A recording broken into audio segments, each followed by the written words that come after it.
Hello and a very warm welcome to one and all. You're watching News 9 Live. I'm Neha Bhan. Let's take a look at some of the stories making headlines this hour. We begin with the Israel-Hamas front. What's been really happening on that front? We tell you that.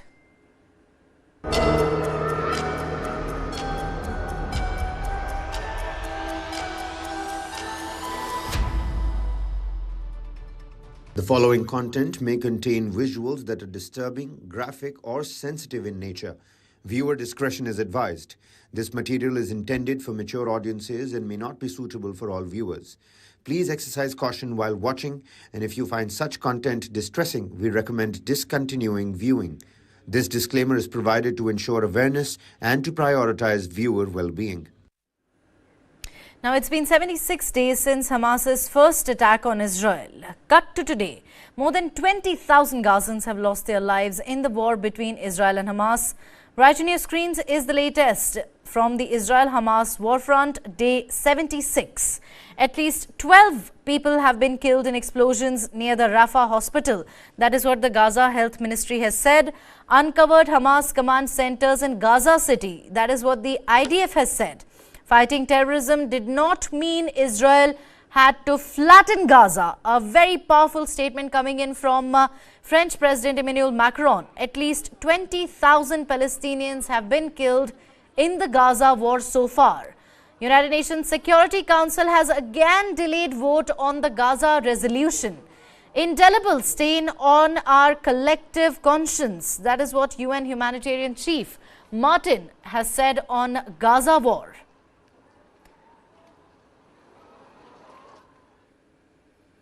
Israeli Prime Minister Benjamin Netanyahu has issued a warning to Hamas, reiterating his vow to eradicate the group.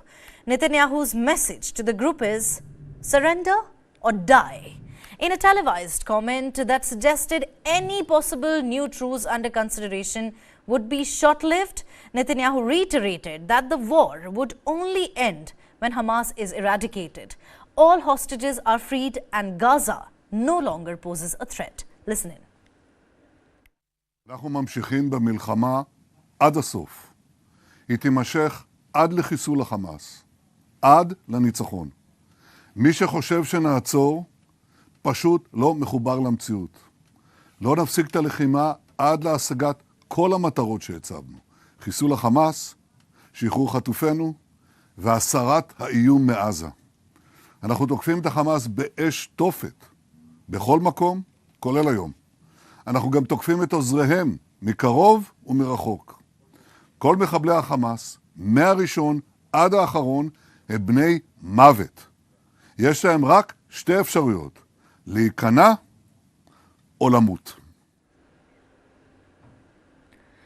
On Wednesday, the Israeli army released footage claiming to show strikes in Lebanon. In a statement, the Israeli army mentioned that its aircraft struck a series of Hezbollah targets, including infrastructure and military sites.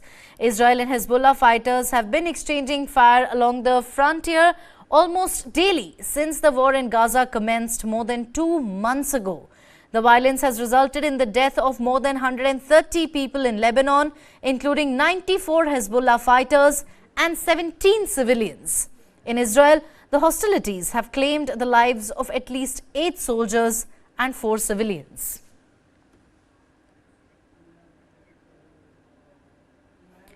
Families and friends of hostages in the captivity of Hamas are continuously campaigning for the safe return of their family members.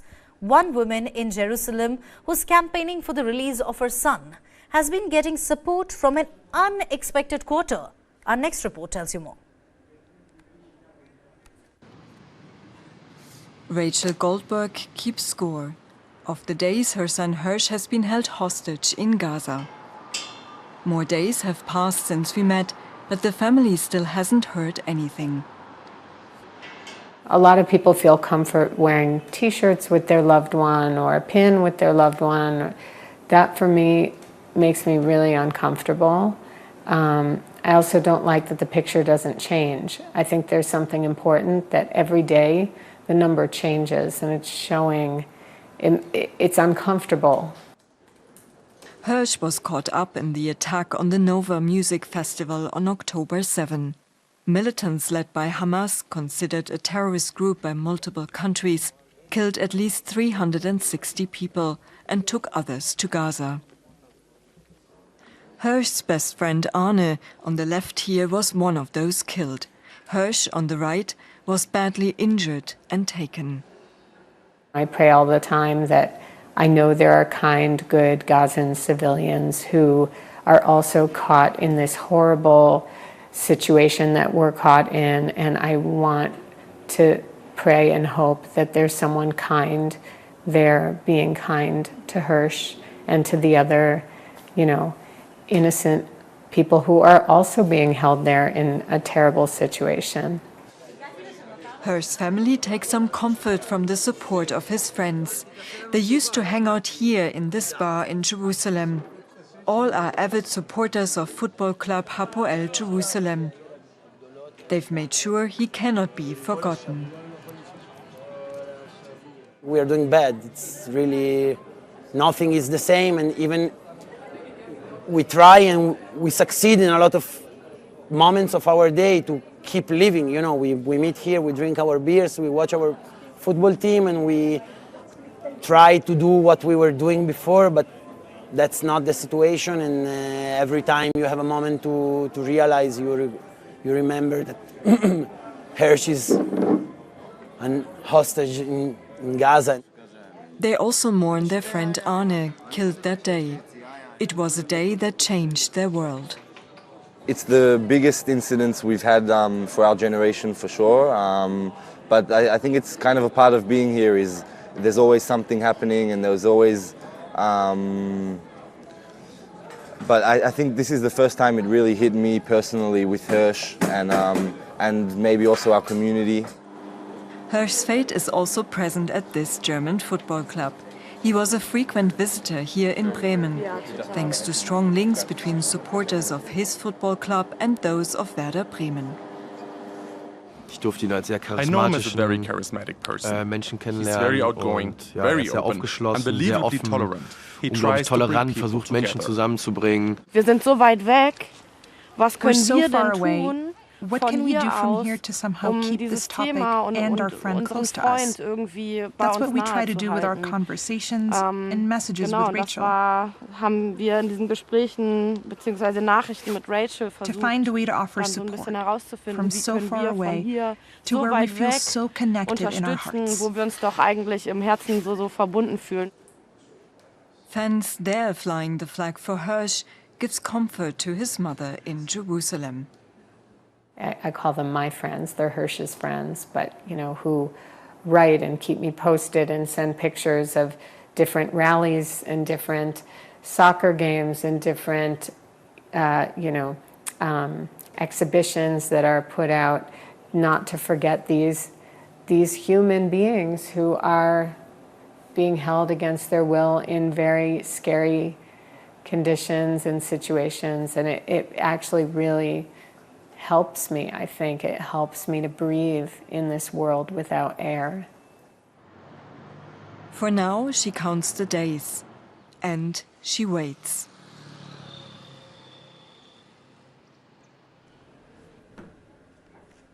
We move on to a very important story now. What is China preparing for at its secretive nuclear test site in the arid Xinjiang region?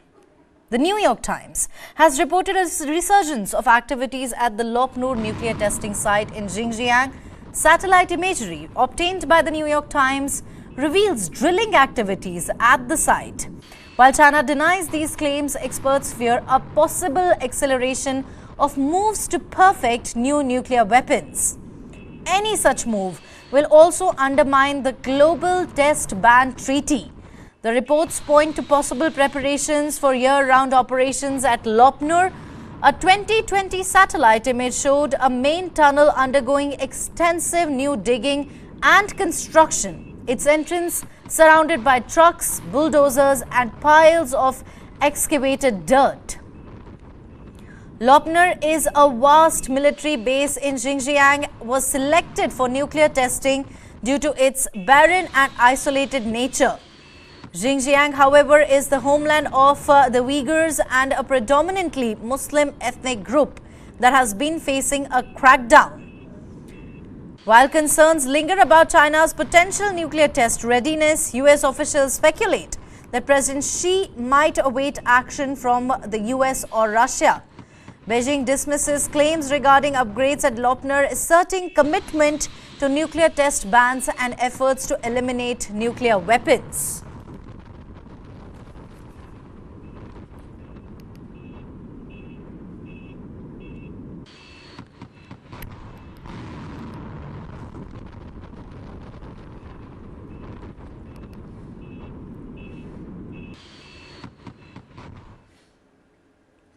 US State Secretary Antony Blinken, speaking at an end-of-year press briefing, spoke about a strengthened partnership with India and heightened cooperation with the Quad involving India, Japan and Australia. Take a listen. We've deepened our partnership with India. We've elevated cooperation through the Quad with India, Japan, Australia. The United States is more closely aligned than ever with the G7, with the EU, with other allies and partners on the challenges presented by Beijing. And we're working together to address them. We're deepening cooperation and coordination between NATO and our Indo-Pacific allies.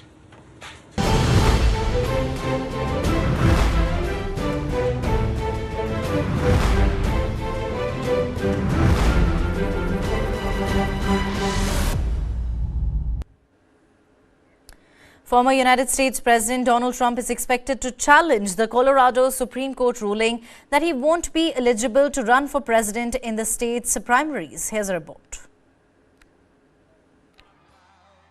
Donald Trump has been disqualified from serving as U.S. president and kicked out of the presidential primary election in Colorado next year. The state's highest court made the historic decision on Tuesday over the former president's role in instigating violence against the government in the Capitol attack by his supporters on January 6, 2021. The 4-3 ruling by the Colorado Supreme Court was based on a rarely used provision of the U.S. Constitution.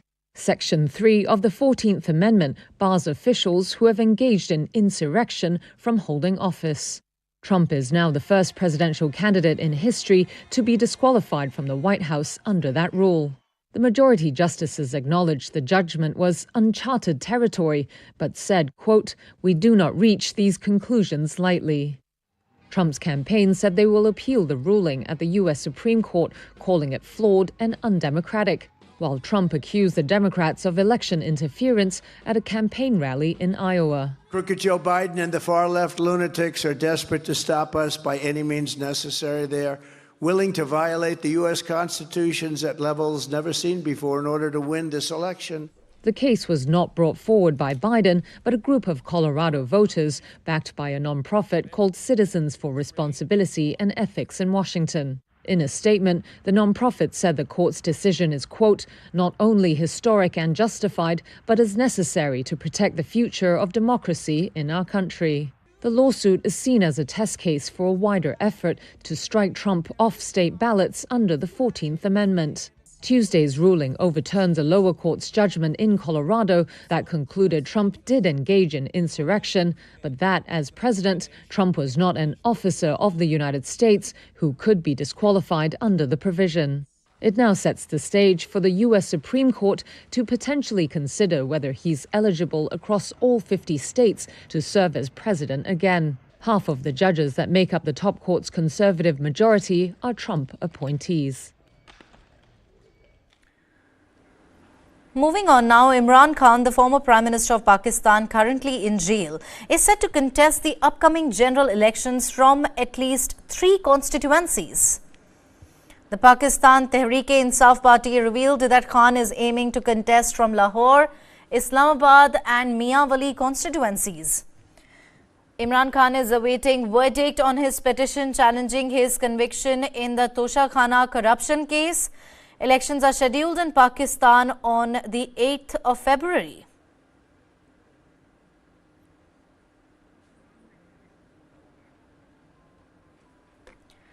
We now slip it a quick break. We'll be right back with lots more on the other side. Don't go anywhere. Stay with us.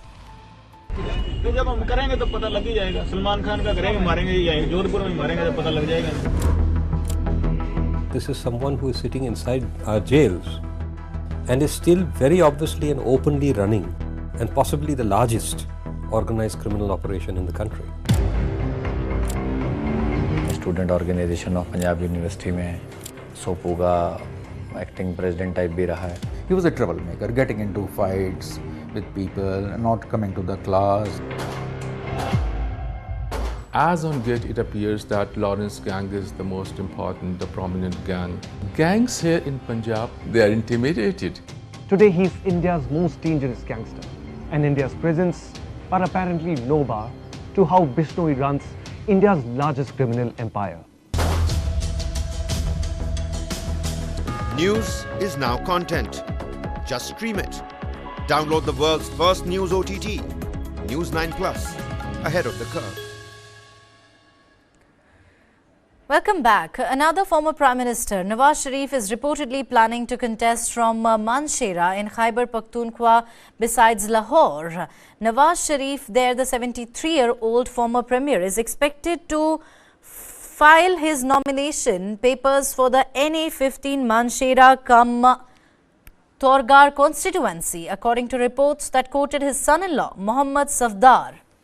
Manera is considered a stronghold of the Pakistan Muslim League, Nawaz.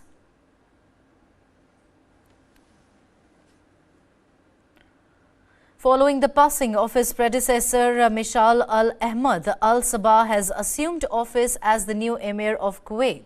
In his inaugural speech as the new head of state after the swearing-in, he stressed the importance of scrutinizing Kuwait's existing situation, particularly in the domains of security, economy and living standards.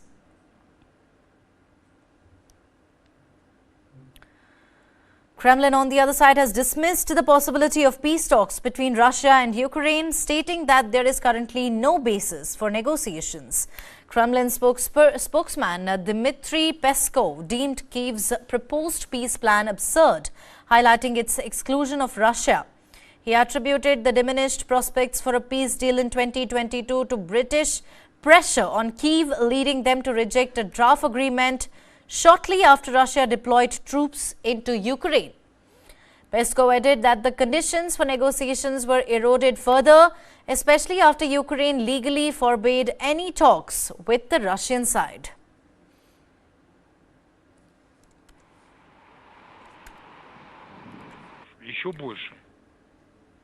Drones are transforming the battlefield in the Ukraine-Russia war. Forces from both the sides are relying on drone technology extensively. Ukrainian drone pilots are using them to counter what analysts are calling the biggest assault by Russian forces since Bakhmut. Take a look.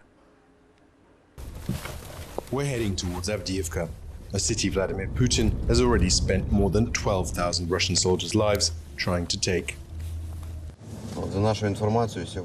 We've had intelligence that the Russians are planning to send in 250 infantry soldiers today to attack our positions. That's 250 soldiers attacking just our small section of the front here, which is basically two small bits of forest.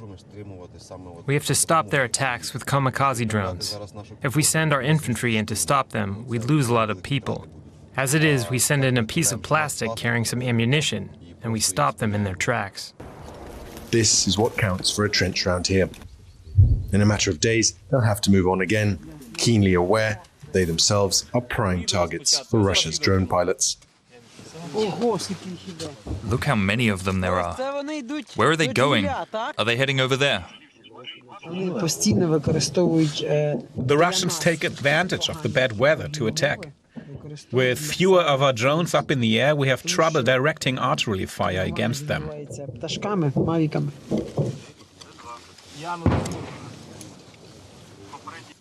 At about $1,000 each, you can get 3 or 4 of these kamikaze drones for the price of a single artillery shell.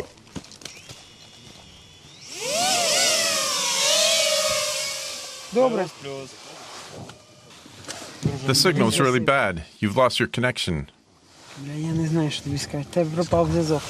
Telemetry lost. We lost the drone in exactly the same place.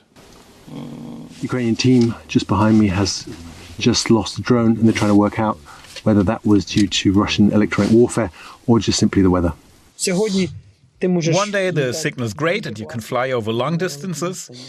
The next day jamming will stop you from doing anything useful. The Russians' electronic warfare systems can't be on 24/7. They don't have unlimited capacity. They switch them on when they're under attack, but they also have to switch them off again after a few hours. Russian signal blocking technology is one thing. Other challenges are more fundamental. Humidity reduces signal quality, and cold is poison for batteries of all kinds. Often enough, pharmacy-bought heat packs are the only way to get the drones to even switch on. To push down prices, Ukrainian forces are increasingly building these drones out of wood or even chipboard. Good enough for a single-use weapon. We need quantity over quality. The more drones we have, the more chances we get to hit our targets. It's scary for us to watch it all. The landscape is covered in bodies. The Russians advance over their own dead, and sometimes they even pretend to be dead. We find them anyway. I can't imagine what they're thinking. They must be very scared of their commanders. In the space of a year, these improvised weapons have transformed the battlefield on both sides. They paralyze tanks, long thought key to winning battles, forcing them to stick to cover, unable to move without attack from above. It's this technological revolution that many believe got in the way of Ukraine's summer offensive, just as it's now slowing Russian progress here in Avdiivka. $1,000 drones taking out $1 million tanks has become the norm rather than the exception. This war has proven that all the old ideas and strategies for fighting a war don't work anymore. The whole world is watching us, and they're realizing what still works.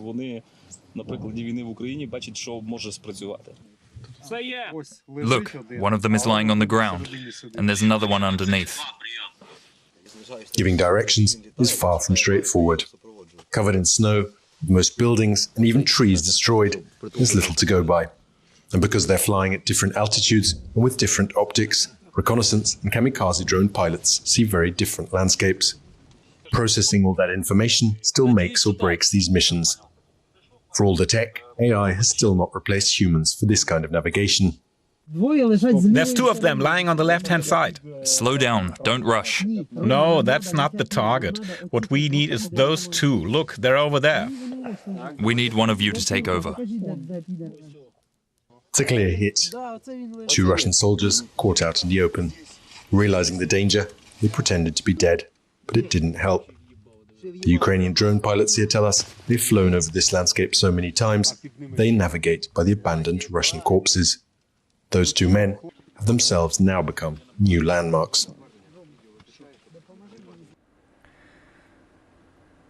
Moving on now, Britain's Defence Ministry released images claiming to show a downed suspected attack drone by Navy ship HMS Diamond in the Red Sea.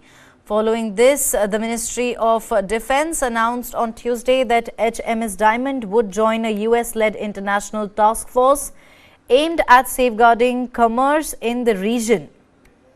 The task force, consisting of HMS Diamond, 3 US destroyers and a French warship operating in the Southern Sea, focuses there on protecting navigation, trade and countering non-state actors in international waters to ensure safety and freedom.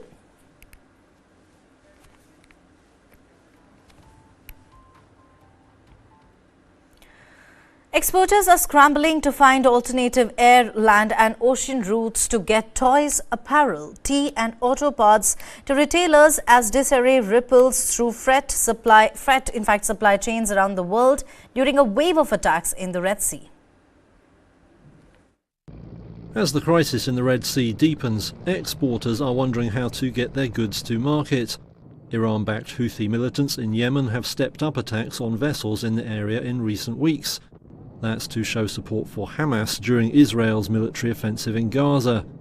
The attacks have disrupted a key trade route linking Europe and North America with Asia via the Suez Canal. It accounts for about 10% of global GDP. Now major shippers including Maersk are sending their vessels around South Africa instead, a safer but much longer route.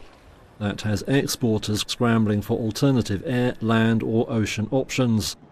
One German freight firm said customers were looking at so-called intermodal routes.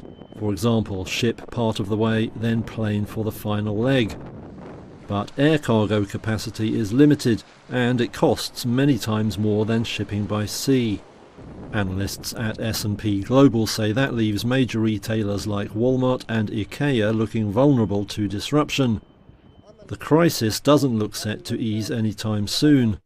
On Wednesday, the leader of Yemen's Houthis warned that they would attack any US warships that attempted to intervene.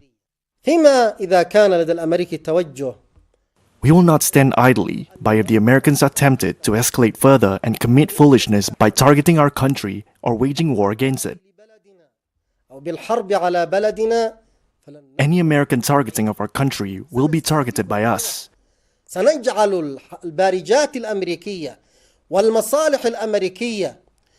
And we will make American warships, interests, and navigation a target for our missiles, drones, and military operations.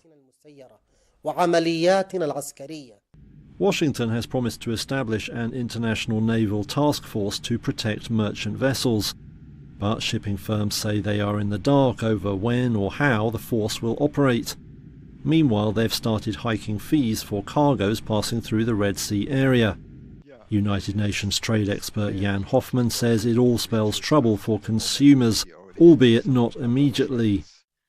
So if you have systematically higher shipping costs for manufactured goods, the consumer goods that you and I buy in the shop, it takes many months to really translate into higher prices. But it will come. The extent of the impact will depend on how long the disruption lasts. One US-based shipping firm told Reuters it was advising clients to prepare for at least 90 days of trouble. We now slip in a quick break. We'll be right back. Don't go anywhere.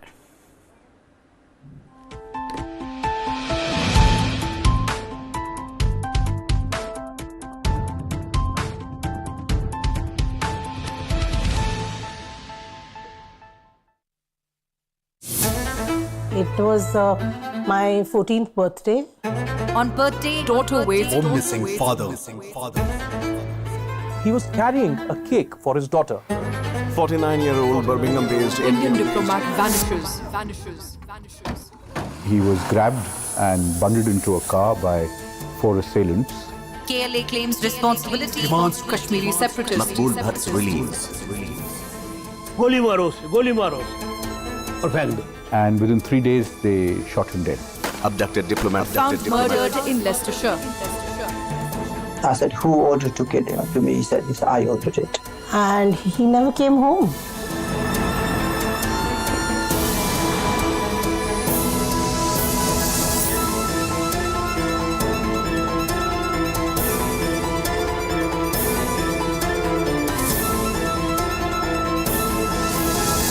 Stop searching.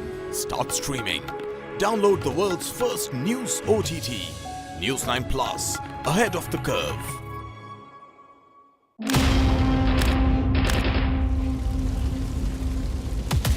The scale of the attack was something that we were surprised at.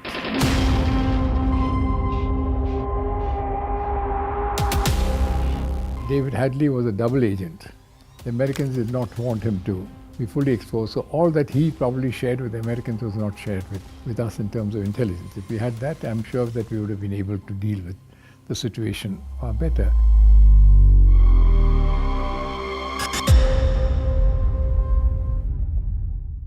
This and more streaming on world's first news OTT, News 9 Plus. Download now. जानना है तो देखिए, समझना है तो सुनिए, सीखना है तो पूछिए, और कमाना है तो खरीदिए। जानकारी, सलाह और निवेश सब एक ही सुपर ऐप पर। पैसे का सवाल है तो जवाब है मनी 9। आजादी पैसे की। अभी डाउनलोड करें।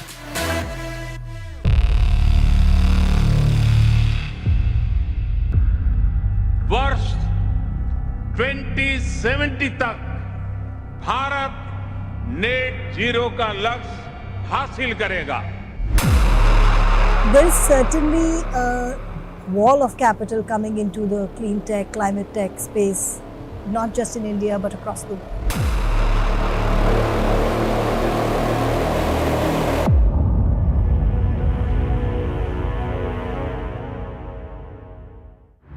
This and more, streaming on world's first news OTT, News 9 Plus. Download now.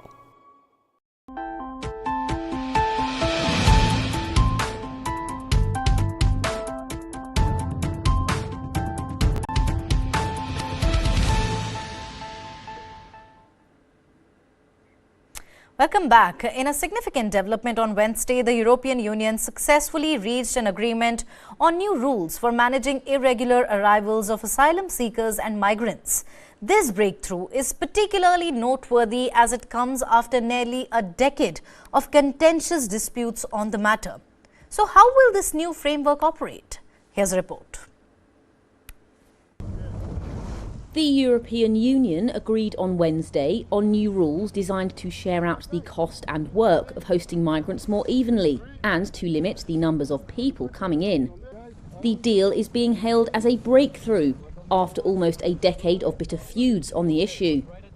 European Commission Vice President Margaritis Schinas.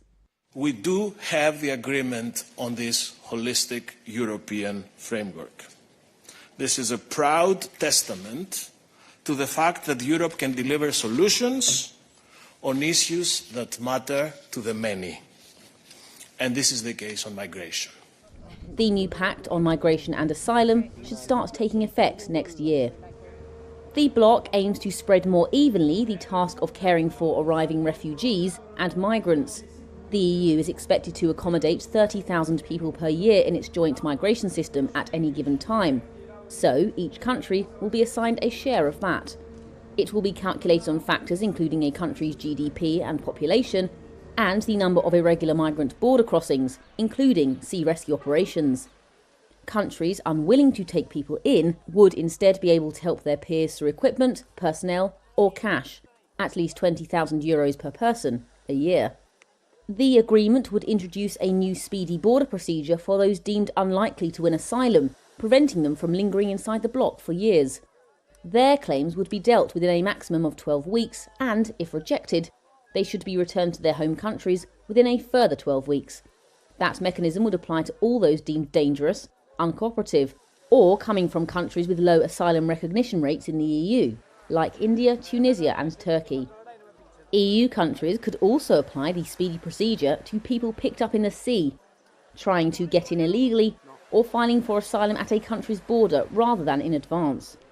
Before eventually agreeing, Italy and Greece voiced concerns about the workability of the new system, especially as some states refuse to host people.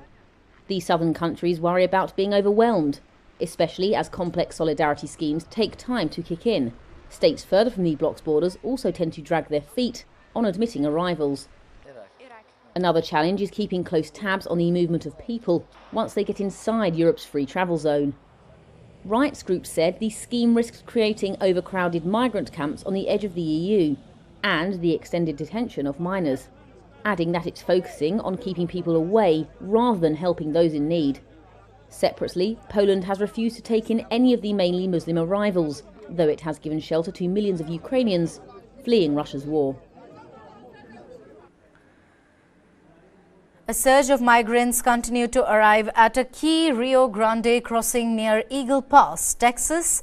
This influx follows the enactment of a new state law, SB 4, backed by Republicans, granting Texas officials sweeping authority to detain, prosecute and deport individuals crossing the border unlawfully.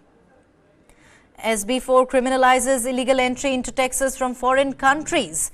It even allows judges to order deportation with potential 20-year prison terms for non-compliance.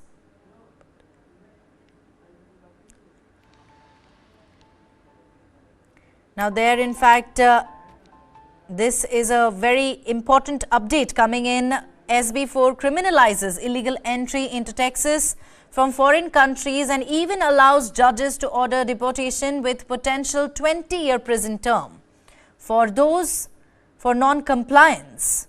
Now, adding to this, US border officials shut down 2 freight rail bridges between Texas and Mexico on Sunday due to an uptick in migrant smuggling through Mexico via trains.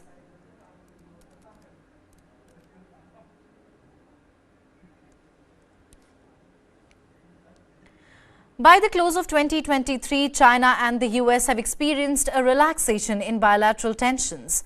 However, numerous underlying issues could lead to renewed challenges in the relationship in the coming year.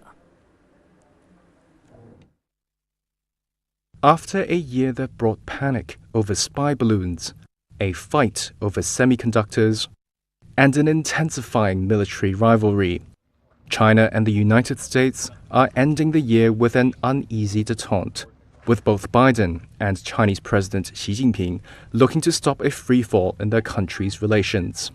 But 2024 could bring new turbulence. Here are 3 problems that could cause a stumble in US-China ties. Taiwan votes in mid-January for its new president and legislature. China considers Taiwan its own territory. Taiwan officials say Beijing has been escalating military maneuvers near the island and pushing a prickly narrative. There have been very stern warnings from China that this is a war and peace election and that independence for Taiwan would mean war. Reuters correspondent Antony Blinken has been following these events from Beijing.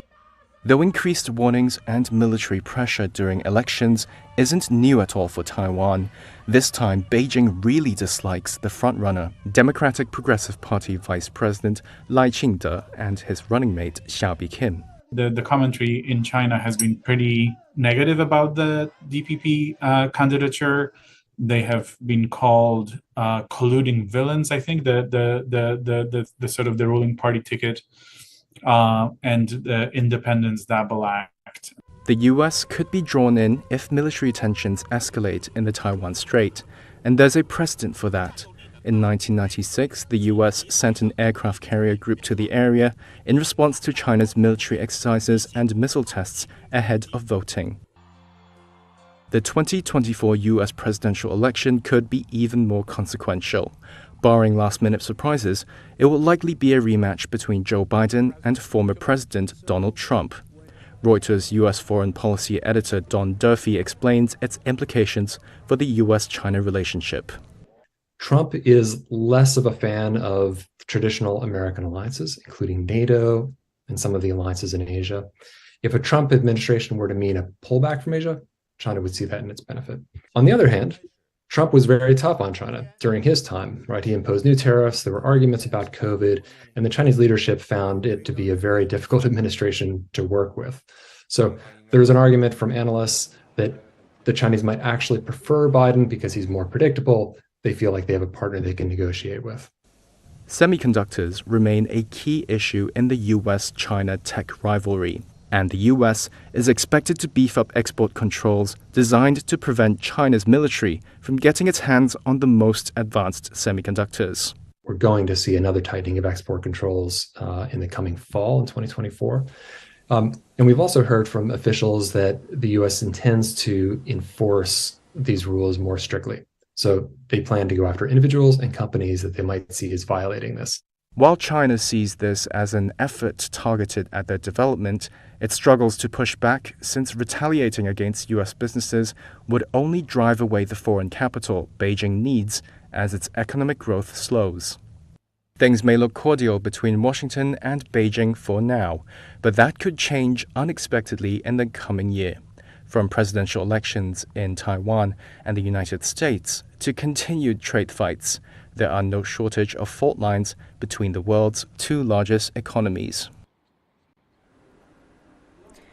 Recent reports shed light on Tesla's concerning approach in addressing known defects in its vehicles, particularly relating to suspension and steering.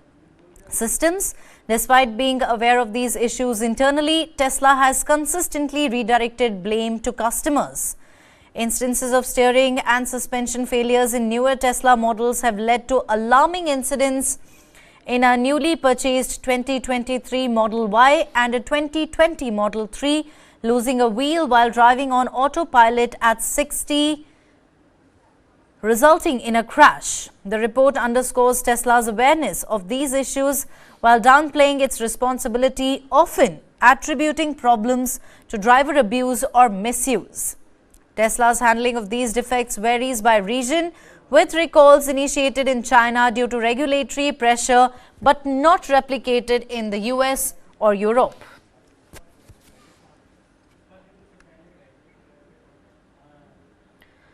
From Putin's uncanny encounter to campaign trail bots, here are the week's top stories from the AI revolution. Explore the rise of bots in the upcoming US presidential election with this report. From when Putin met his double to how bots are gearing up for the US presidential election. And I'm an artificial intelligence volunteer for... This is Generation AI.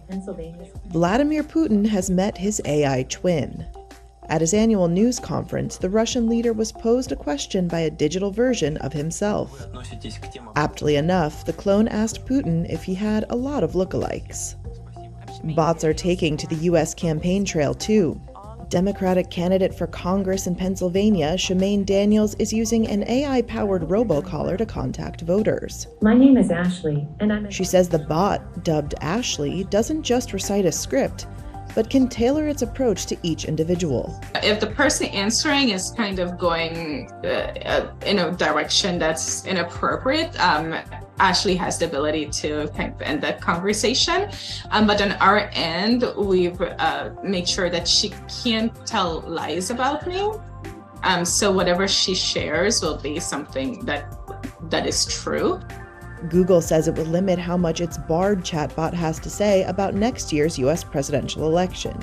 The restrictions will kick in early next year. Facebook owner Meta has already said it will bar political campaigns from using its AI tools. Pope Francis has been thinking about AI too. He has called for a legally binding international treaty to regulate it. The Catholic leader warned of a technological dictatorship threatening human existence. And bankrupt pharmacy chain Rite Aid has been banned from using AI facial recognition to watch customers for 5 years. U.S. watchdogs say it used the tech to identify shoplifters, but wrongly tagged some innocent shoppers as criminals. Now, lava continued to flow from the volcano in Iceland after an eruption on the 18th of December on the Reykjanes Peninsula in southwest of the country. Live stream camera footage captured the lava spouting from a fissure at the site of the eruption northeast of the fishing town Grandavik. Authorities last month evacuated nearly 4,000 inhabitants of the city about 40 kilometers southwest of capital city Reykjavik, allowing them back intermittently to check on homes put at risk by the tremors. Officials said that the lava appeared to be flowing away from the nearby town and the intensity of the eruption was dropping, offering hope that homes would be safe even though seismic activity could last for months.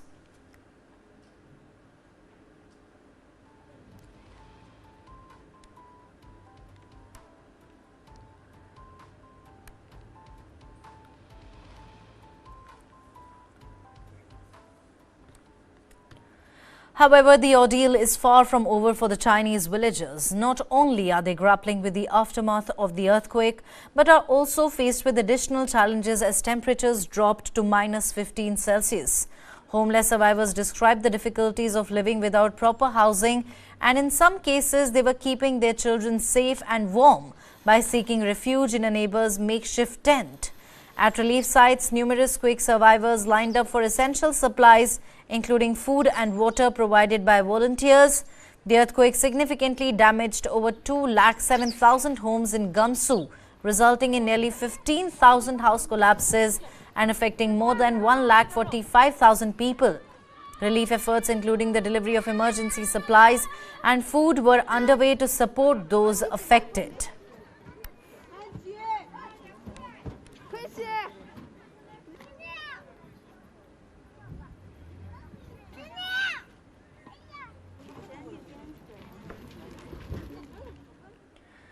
The death toll from the earthquake in China's Gansu province has risen to 130. Rescuers extracted victims to safety despite the freezing temperatures.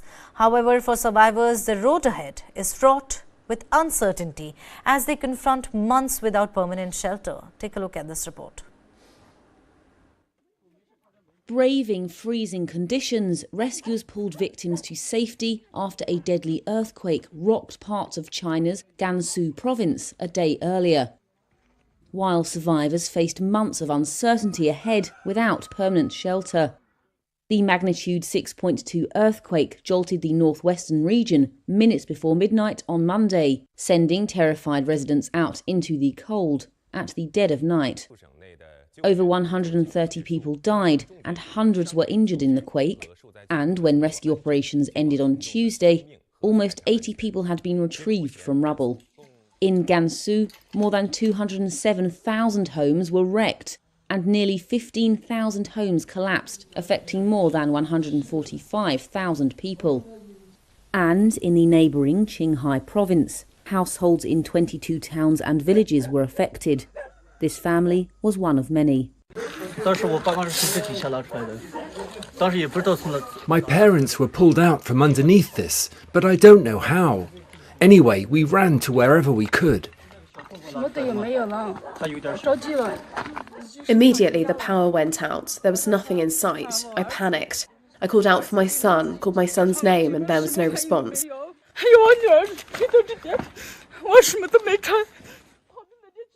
And my daughter. She was buried under there. I had nothing on and ran towards there. I called out for my daughter. My daughter responded. I said, "Take mummy's hand, grab it and come out quickly." And my husband and I dug her out. My parents, who lived over there, also managed to escape. Our whole family is fine, but our houses are gone. The family of 7 said they'd slept exposed to the freezing cold elements and hadn't eaten in the past 2 days. However, efforts are underway to get relief to the earthquake victims, with volunteers stepping in. We are from a nearby construction team and spontaneously came here to volunteer in rescue efforts. We also have colleagues who are participating in the rescue. Currently we're moving some relief supplies such as food, tents, beds, blankets and such. Whatever they need, we'll help transport it for displaced residents to use. In the quake-hit region, it's not only houses but infrastructure that has been severely damaged, including roads, power and water lines, as well as agricultural production facilities, and triggering land and mudslides. Recovering from Monday night's earthquake has been further challenged by the powerful cold snap that has gripped most of China since last week. Temperatures around the quake epicentre in Gansu fell to about 5 degrees Fahrenheit on Tuesday night.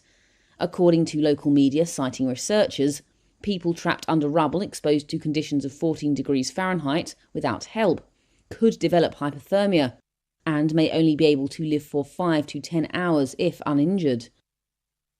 The freezing cold was not the only concern weighing on rescuers.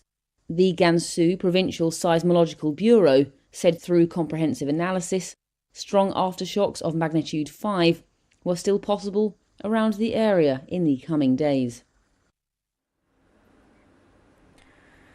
The US East Coast grapples with the aftermath of a storm facing swollen rivers, flooded roads and widespread power outages on the 20th of December. In many, the storm left hundreds of thousands without power and led to the washing out of numerous roadways. With rivers surpassing flood levels, evacuations were initiated in certain areas as reported by local media. Responding to the crisis, Maine Governor Janet Mills declared a state of civil emergency for most of the state, aiming to bolster response and recovery efforts and seek federal disaster relief.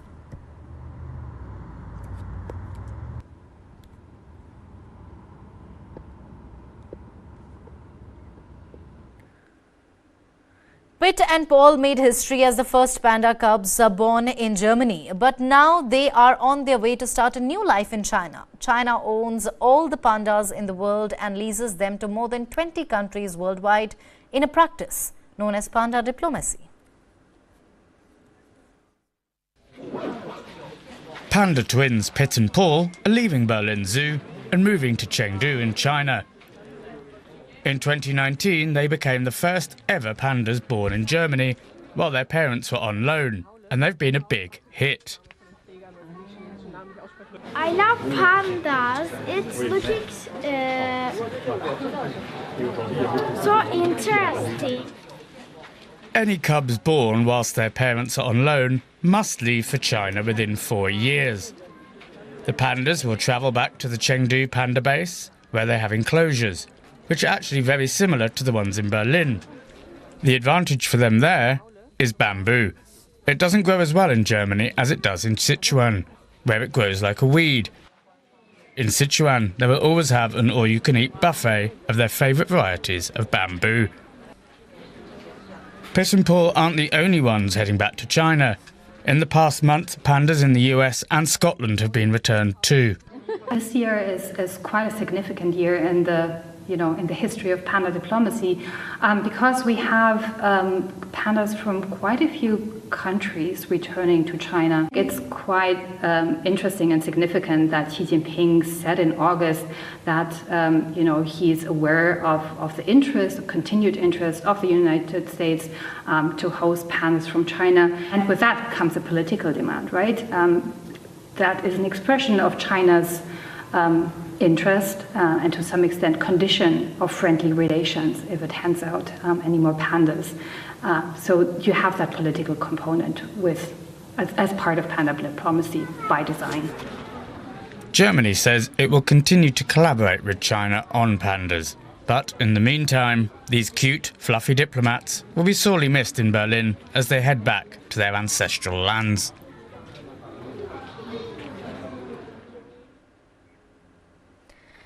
On that note, it's a wrap on this edition of the Bulletin, but we leave you with a special documentary on the Maratha community's struggle for inclusion in the OBC list in Maharashtra. Take a look.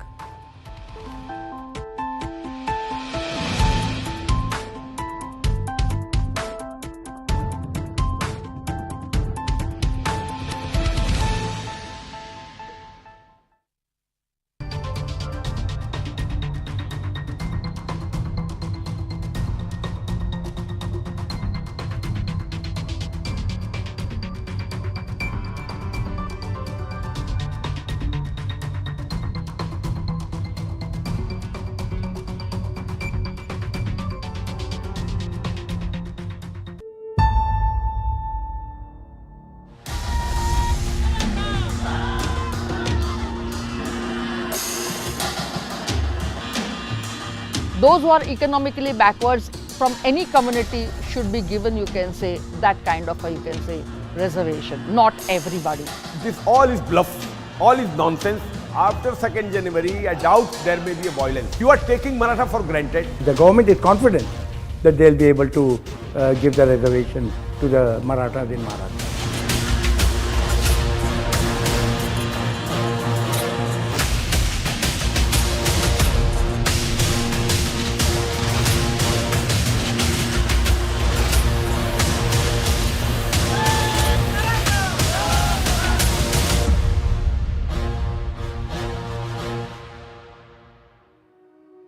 The Marathas constitute around 35% of Maharashtra's 15 crore inhabitants. The demand for reservation for the community was first raised in 1980.